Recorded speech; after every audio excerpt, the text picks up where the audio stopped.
Hi, I'm Kanan Chandran and welcome to Silver Spotlight, a series of discussions with Silvers who have lived interesting lives and have stories to share. Today we chat with Dana Lam, a painter and a writer who has had a lot of experience in the fields of theatre and would like to talk a bit about what she has learned from those experiences. She has written a few books, her latest being The Art of Being a Grandmother, an incomplete diary of becoming. So let's chat with Dana.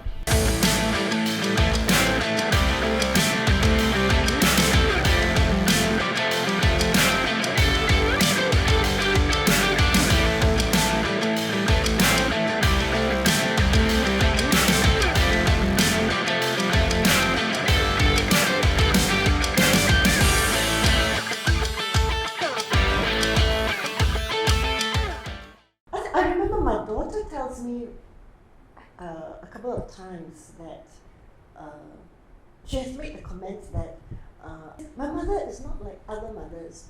My mother has forgotten to pick me up from school before. And I'm like, what kind of mother does that? I remember. And this line was I used it in Still Life, the play that I wrote it was staged in 2019 at Checkpoint Theatre. I played 10 shows to full houses. And this was in the show, and a lady commented to her companion at the end of the show, I never forget to pick up my child. So I guess that must surely sum up what kind of a mother and grandmother I'm likely to be, right? When I became a grandmother for the first time, everybody was asking, so what's it like being a grandmother? So what is like being a grandmother? And I didn't quite, one of the things I said was, it's like being given a second chance, because, it's almost like, since I always thought I fell short as a mother, maybe now I can do better as a grandmother, I still can't, as I said earlier, it's like the intention is always there. I always want to do the best. I always want to do well. I always want to give myself to them totally, but some parts of me is incapable of that. The art of being a grandmother, an incomplete diary of becoming.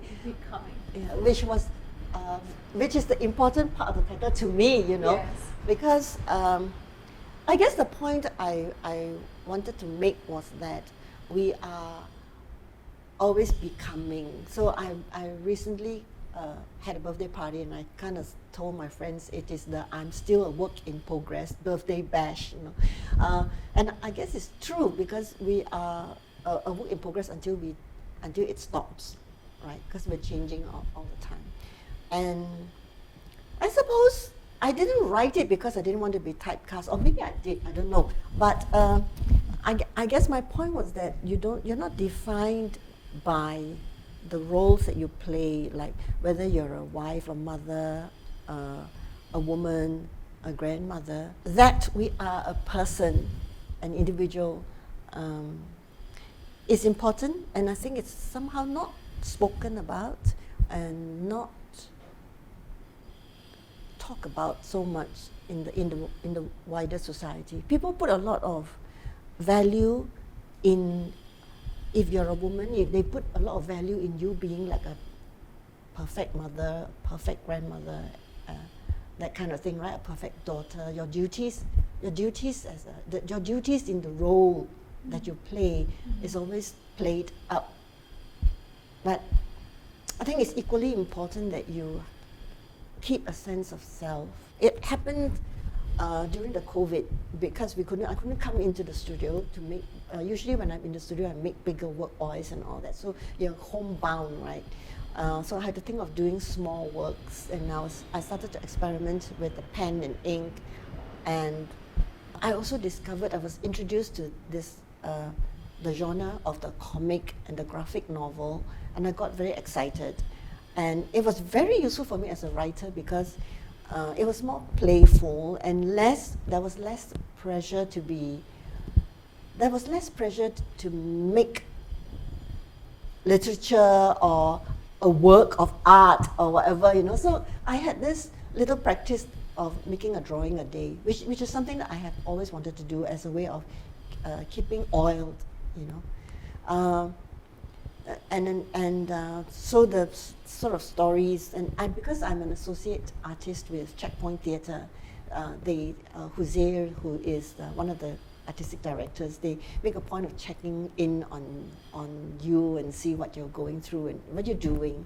And I mentioned that I'm doing these things, and he was the first one to recognize that there's a book in there. And he at first said, you know, after I've told him I've been doing this, doing that, bits and pieces, and he said, so do you think you would have do you think you could put together something like 20 pages, you know, in say about 3 weeks from now, you know? And I thought, yeah, 20 pages, why not, right? It grew to 200 pages. I think I have wasted a lot of my youth just being frustrated instead of embracing it and finding ways around it, which I think only now, in the last couple of years, that I have understood this place where I am and learned to manage it. The first time I went back to school, to LaSalle, I had to do foundation year, and the next year I had to stop because my son had to do PSLE. So when I went to school, when I went to school, my son was 11. I had a studio off and on briefly, but I was always doing other things now. I got interrupted by Aware, actually, you know. So first I got interrupted by my son doing PSLE. Then 3 years later, when I went back to school, after I graduated, I was going to be an artist, take a studio and all that. And then somehow or other, I met the people at Aware. And at the time, that's why how I got involved with Aware was that Amanda Heng, the artist Amanda Heng, invited me to take part in a show that she was organizing as a fringe of Singapore International Film Festival at the time. And the platform was Women About Women. And I did this project where I spoke to women from 18 years old to 80 years old. And during that conversation, I discovered that I basically wanted to find out from them what has been the inspirations in their lives, so that I would know what are the inspirations I could maybe pass on to my children, right? And I noticed the trend was everybody from 80 to 80, even though they all said, I'm not a feminist, I don't know about feminism, they all said, I want to do something, I want to make the most of my life. I want to be able to do what I think. Somebody said, if there's a mountain, I want to climb, if there's a river, I want to cross. And then I thought, aren't this what feminists are trying to get for us? No, isn't that the whole feminist argument? So let me go speak with some feminists. And I thought, where do you go, right, to look for feminists in Singapore? Where? So I got introduced to a couple of former presidents of Constance Singham, who have become a mentor and a great friend. Kanwaljit Soin, Zaiban Siraj, and I found that they were so friendly and giving and sharing and made such good sense. And then I got particularly close to Connie, and at the time, Aware, of course, was a different animal from what it is today. Today is very well organized, and in those days you really have a problem with succession. Every year you have to scout around for someone who would be president, who would be willing to stand up and be president.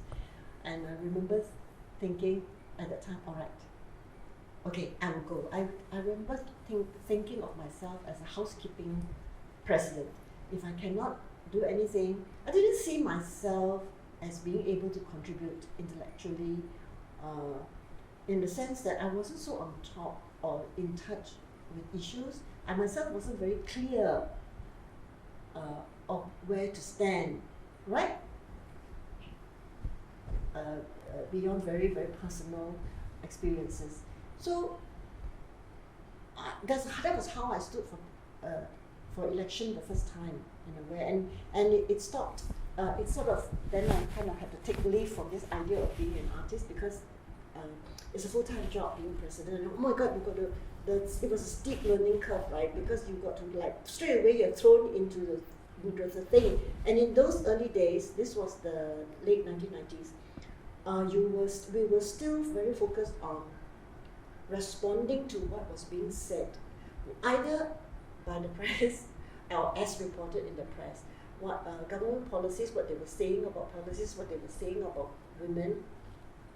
We made a point of responding in the form of forum letter. So presidents have wrote a lot of forum letter to try, if nothing else, I remember thinking, just to put an alternative view out there, because otherwise we had no alternatives, right? We were only listening to one voice. So I saw my job as at least putting an alternative voice out there. So that was that. And then after some years, I came back. I went to do my master's, and after I did my master's, I thought, okay, this is the year I'm going to really focus on being an artist. And then the saga happened, and then I got busy for 2 more years. And then I thought, okay, now's the time, and then I became a grandmother. It seemed to me that this was happening. But at the same time, I now know that, I mean, they were good because they were part of my education. Aware was the best education I ever had. I always thought of Aware as, it gave me the education that I did not get from going to university. As far as the work I have done with Aware, I call that I'm an accidental activist, because I have met in the course of that work people who are real, true, thoroughbred activists.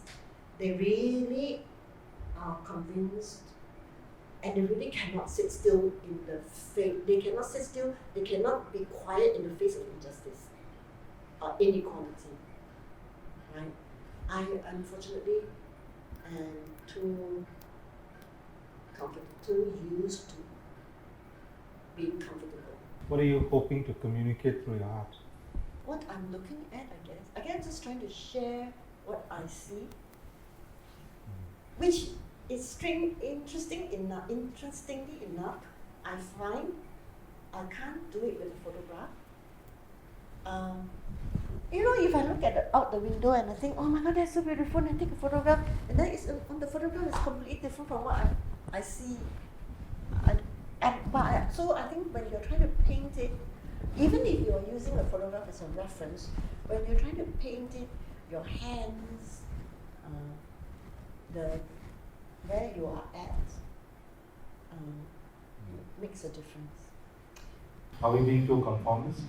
Yeah, I think it's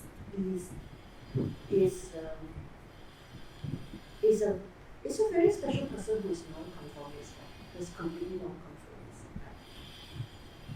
Is that something you want to be? Non-conformist? Or you have to conform? I think I conform, although I don't want to. Obviously, I want to be able to beat my own path, and I think in a way I have managed. I think I'm natural. I don't know, it's very hard to say. I'm going to say that I'm naturally conformist because, I respect authorities. I'm frightened by authority. But then it's like the weed, right? You pave over it and you still grow up from the other crack there. So I guess that's the human nature. But my feel really is that I'm very glad that in a way I feel that I'm living the best life, the best part of my life now, because I'm able to do what really makes meaning for me.